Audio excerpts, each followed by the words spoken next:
हर दिन एक भिखारी दरवाजे के पास आकर भीख मांगता और घर का मालिक हमेशा घर के बाहर आते ही उसे देखकर फिर जाया करता। कई बार उसके लिए गालियां भी बकता। वो कहता, तू जिंदा ही पूरी जिंदगी ऐसे ही भीख मांगेगा क्या? धरती का बोझ क्यों बना बैठा है? और कभी कभी उस भिखारी को गुस्से में वह धक्का भी मार दिया करता था। इतना कुछ हो जाने के बावजूद भी भिखारी के मुंह से सिर्फ यही निकलता कि भगवान तुम्हारे पापों को माफ। एक बार सेठ को धंधे में बड़ा नुकसान होने की खबर मिली। सेठ बहुत परेशान था कि तभी उसके दरवाजे पर वही भिखारी आया। गुस्से में अपना आपा खोते हुए सेठ ने उस भिखारी को पत्थर मार दिया। पत्थर लगने के कारण भिखारी का सर फूट गया और उसके सर से खून बह। फिर भी दर्द से कराहते हुए भिखारी ने इतना ही कहा, भगवान तुम्हारे पापों को माफ करे। भिखारी वहां से चला गया। सेठ सोच में पड़ गए कि भिखारी को पत्थर मारने पर भी उसने सिर्फ प्रार्थना की। सेठ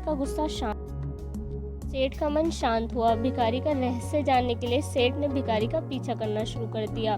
भिखारी जहाँ जहाँ जाता सेठ उसके पीछे पीछे जाता। सेठ ने देखा कि उसको कोई खाना देता, कोई मारता तो कोई अपमानित करता, कोई गाली।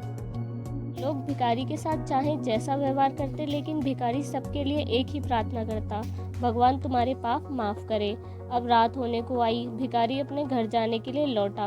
वो अपने घर पहुंच गया, लेकिन सेठ अब भी उसका पीछा ही कर रहा था। एक पुरानी टूटी हुई खटिया पर एक बुढ़िया औरत लेटी हुई थी। काफी कमजोर और बीमार लग रही थी। वह भिखारी की पत्नी थी। अपने पति को वापस आता देख वह खाट से उठ खड़ी हुई। पत्नी ने अपने पति के भीख वाले कटोरे में देखा, उसमें सिर्फ आधी बासी रोटी। उसे देखकर वह बोली, आज बस इतना ही मिला? और हाँ, आपके सिर से खून निकल रहा है, ये चोट कैसे लगी? बूढ़ा भिखारी बोला, आज बस इतना ही मिला, किसी ने कुछ दिया ही नहीं, सबने गालियां ही दी, एक ने पत्थर फेंका, इसलिए मेरा सिर फटा। एक गहरी ठंडी सांस लेकर बूढ़ा भिखारी फिर से बोला, यह मेरे पापों का ही फल है। तुम्हें याद है कुछ सालों पहले हम कितने अमीर थे? क्या कुछ नहीं था हमारे पास? हमारे पास हर चीज़ ज़रूरत से ज़्यादा थी, लेकिन हमने कभी दान नहीं। और उससे भी बुरा हमने उस अंधे भिखारी के साथ किया था, जो हमारे द्वार पर भीख मांगने आया करता था।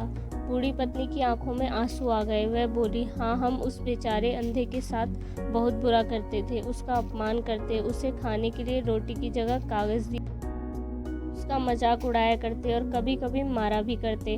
मैंने कभी उसको रास्ता नहीं दिखाया। एक बार मैंने उसके मुंह पर मिट्टी भी फेंकी थी और वह हमेशा दुखी होकर यही कहता कि भगवान तुम्हें तुम्हारे किए की सज़ा देगा, भगवान तुम्हारे पापों की सज़ा ज़रूर। उसका शाप सच हुआ और हम इस दुख भरी जिंदगी में आ गए। भिखारी बोला, हाँ, उसका शाप सच हुआ, इसलिए मैं किसी को बद्दुआएं नहीं देता। चाहे कोई मेरे साथ कैसा भी बर्ताव करे, मैं हमेशा उसके लिए प्रार्थना। मैं नहीं चाहता कि कोई भी हमारी जैसी ज़िंदगी का अनुभव करे, किसी को भी हमारे जैसे दुखों का सामना करना पड़े। वो नहीं जानते कि वह कितना बड़ा पाप कर रहे हैं, इसलिए अनजाने में हुए पाप की ऐसी सज़ा किसी को मिले मैं नहीं। सेठ वहीं पर छुपकर ये सारी बातें सुन रहा था। अब उसे सब कुछ समझ में आ गया था। भिखारी और उसकी पत्नी ने वही आधी रोटी बांट कर खाई और भगवान का धन्यवाद बोलकर।